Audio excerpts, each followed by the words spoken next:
बचपन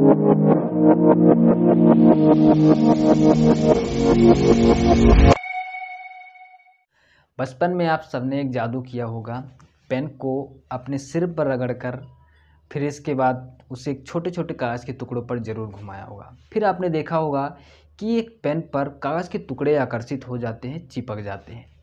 आप सब ने ऐसा किया होगा और या फिर आपके फ्रेंड ने किए होंगे। तो कहीं न कहीं आपने ऐसा चीज़ देखा है। इसे देखने पर आपको लगता है कि यार पेन में कोई न कोई जादू है या कोई न कोई आकर्षण है, क्षमता है या कोई ऐसा चमत्कार है जो ऐसा हो रहा है। तो उसके पीछे एक बहुत बड़ा रहस्य है। हम उस रहस्य को बताने वाले हैं कि ऐसा क्यों होता है। चलिए आज हम समझते हैं। सबसे पहले हम समझने वाले हैं आवेश। आवेश क्या होता है? इसका यदि हम मूल इसकी डेफिनेशन की बात करें तो मूल डेफिनेशन यह कहता है कि जिन पदार्थों में किसी हल्की वस्तु को आकर्षित करने के यदि गुण उत्पन्न हो जाता है तो उसमें उसे हम आवेशित कहते हैं। और जब कोई पदार्थ आवेशित हो जाता है तो हम कहते हैं कि इसमें आवेश उत्पन्न हो गया है। कहने का तात्पर्य है कि ये पेन है और पेन को हम सिर पर रगड़ें और रगड़ने के बाद कागज़ के छोटे छोटे टुकड़ों को क्या करें, कागज़ के छोटे छोटे टुकड़े ले लें और उस पर हम क्या करें, इसे पेन को घुमाते हैं तो पेन के तरफ कागज़ के छोटे छोटे टुकड़े क्या होते हैं, आकर्षित होते हैं। आप सब ने बचपन में ऐसा जादू ज़रूर किया होगा। तो आप सब ने देखा होगा कि कागज़ के जो छोटे टुकड़े होते हैं वो पेन की तरफ आकर्षित होते हैं। ऐसा इसलिए होता है कि ये पेन जो है ये आवेशित हो चुका है। लेकिन सबसे बड़ा सवाल उठता है कि यार ये आवेशित तो हुआ कहाँ से? तो आवेशित तब होता है जब हम अपने पेन को सिर पर रगड़ते हैं। और जब सिर पर रगड़ते हैं तो इस पर तो दो बातें आती हैं, ध्यान देना। जैसे कि ये एक ट्यूब है, समझ लीजिए कांच की ट्यूब है, ये पेन समझ लीजिए। इसको हम यदि सिर पर रगड़ते हैं तो इस पर कोई ना कोई आवेश जरूर आता है, चाहे प्लस आए या माइनस। प्लस आए या माइनस आता है, दो में से एक जरूर आ जाता है। लेकिन बात समझना, ये तो प्लस आएगा या फिर माइनस आएगा। लेकिन जितना समझ लिए, हम मान लेते हैं कि इस पर प्लस आवेश आ गया, तो जो प्लस आवेश इस पर आया हुआ है तो माइनस आवेश कहाँ गया? समझ रहे हैं बात को? तो इस पर क्या प्लस आवेश, तो जितना आवेश इस पर आएगा, चाहे प्लस आए या माइनस आए, उतना ही आवेश हमारे सिर के बाल पर रह जाता है। आई बात समझ में? जितना आवेश इस पर रहेगा उतना ही आवेश हमारे सिर के बाल पर रहेगा। यानी कि हमारा बाल कांच की छड़ को क्या करता है, आवेशित करने का कार्य करता है। यही चार्जेस है। अभी मैं आपको 3 प्रयोग बताऊंगा और 3 प्रयोग के माध्यम से प्लस आवेश और माइनस आवेश को समझाने वाला हूं। लेकिन अभी तो मैं क्लियर ये करना चाहता हूं कि आवेश क्या है, कैसे उत्पन्न होता है, ठीक है।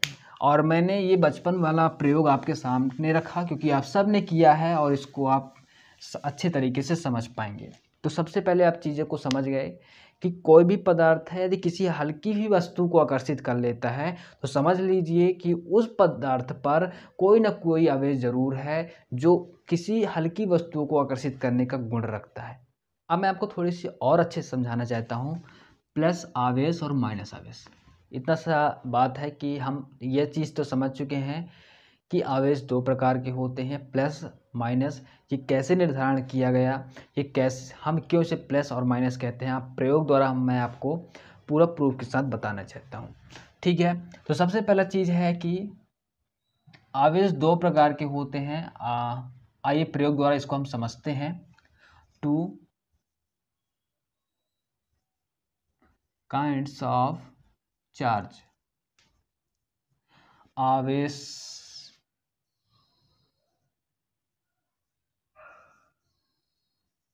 के दो प्रकार, ठीक है।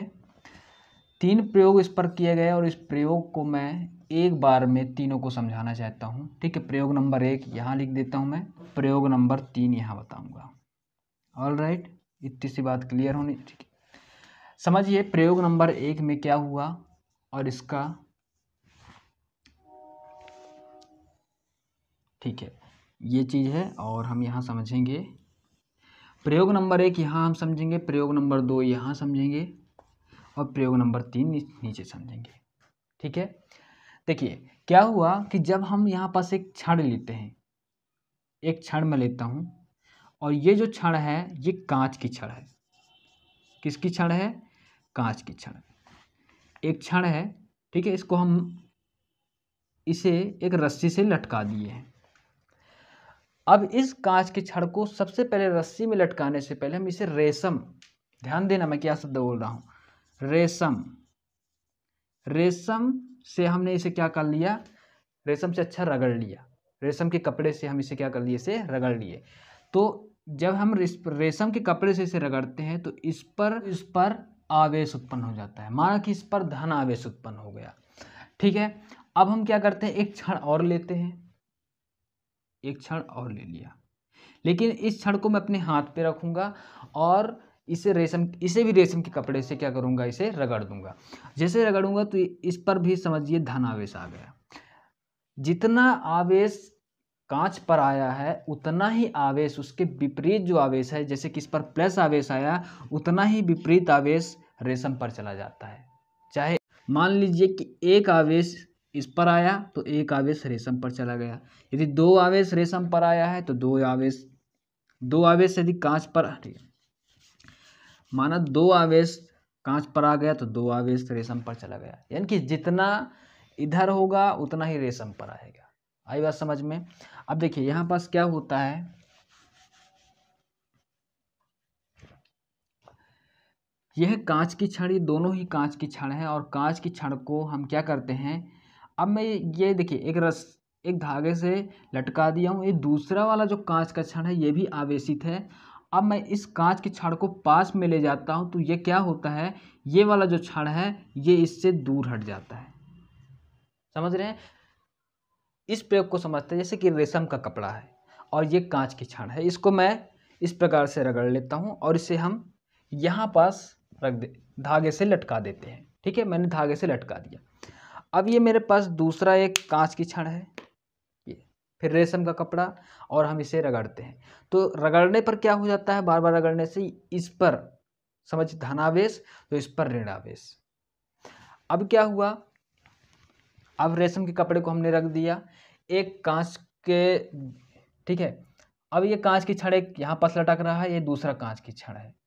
अब मैं क्या करता हूँ, इसको मैं इसके पास लेके जाता हूँ तो ये क्या होता है, देखना ध्यान से, जैसे मैं इसके पास लेके जाता हूँ तो ये वाला जो पेन है, ये जो कांच की छड़ है ये इससे दूर हटता है। क्या होता है, दूर हटता है। तो यहाँ से यह सिद्धांत निकाला गया कि समान आवेश, ध्यान देना, समान आवेश में प्रतिकर्षण का गुण पाया जाता है, प्रतिकर्षण का गुण पाया जाता है। आया बात समझ में? प्रयोग नंबर 1। प्रयोग नंबर 2, प्रयोग नंबर 2 क्या कहता है, फिर हम एक छड़ लेते हैं, लेकिन इस बार हम जो छड़ लेने वाले हैं वह है एबोनाइट की छड़, ठीक है, एक एबोनाइट की छड़ लेते हैं और इस बार छड़ का नाम मैं लिख देता हूं एबोनाइट। और फिर इस एबोनाइट की छड़ को हम क्या करते हैं, बिल्ली के खाल से, बिल्ली के खाल से, बिल्ली के खाल से या फिर ऊनी कपड़े से, ऊनी कपड़े से, ठीक है, या बिल्ली के खाल या ऊनी कपड़े से हम इसको रगड़ते हैं तो इस पर आवेश आ जाता है माइनस, और यदि इस पर माइनस आया है तो समझिए बिल्ली के खाल पर प्लस आवेश आ जाएगा। बात समझ में आ गया? इसी प्रकार एक छड़ और लेंगे और उसे भी हम बिल्ली के खाल से, रेशम के छड़ से, ऊनी कपड़े से रगड़ेंगे तो इस पर भी माइनस आवेश आ जाता है। जैसे ही देखिए फिर मैं एक छड़ लिया, ये एबोनाइट की छड़ है और ये भी एबोनाइट की छड़ है, मैं क्या करता हूँ, ये वाली छड़ को अब इसके पास लेके जाता हूँ, तो जैसे इसके पास लेके जाता हूँ जो यहाँ पास हम धागे में लटकाए हुए थे ये दूर हटेगा, यानी कि दूर हट रहा है तो समझिए इसमें प्रतिकर्षण होता है, मतलब दो समान आवेशों में प्रतिकर्षण का गुण पाया जाता है। इससे यह प्रूफ हो गया, ठीक है, प्रतिकर्षण का गुण पाया जाता है। ठीक है। अब तीसरा क्या है, अब क्या करते हैं तीसरे को, तीसरे में हम ये छड़ लिए, एक छड़ ये लिए हमने, वही कांच की छड़ रेशम के कपड़े में रगड़कर, ठीक है, रेशम के कपड़े पर रगड़ते हैं, रेशम के कपड़े पर रगड़ते हैं, धनावेश आ गया इस पर। अब ये वाले छड़ लेते हैं, इस पर ऋणावेश है, ठीक है। अब दोनों को हम एक धागे पर लटका देते हैं, तो देखते हैं कि ये वाला जो क्षण है और ये वाला क्षण, ये दोनों क्या करते हैं, एक दूसरे को आकर्षित करते हैं। ये क्षण इस क्षण के पास जाता है, यानी कि दोनों को हम लटका कर रखते हैं आपस में पास में, तो देखते हैं कि दोनों क्षण आपस में जुड़ने का प्रयास करते हैं, यानी कि इसमें आकर्षण का गुण पाया जाता है। यानी कि विपरीत आवेश, लिखिए विपरीत आवेश में आकर्षण का गुण पाया जाता है, ठीक है। समान आवेशों में प्रतिकर्षण,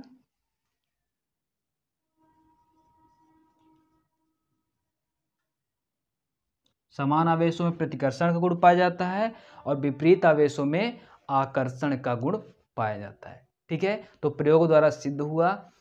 आज की क्लास हम यहीं रखते हैं, अगले क्लास में हम और पॉइंट पर डिस्कस करेंगे। जय हिंद।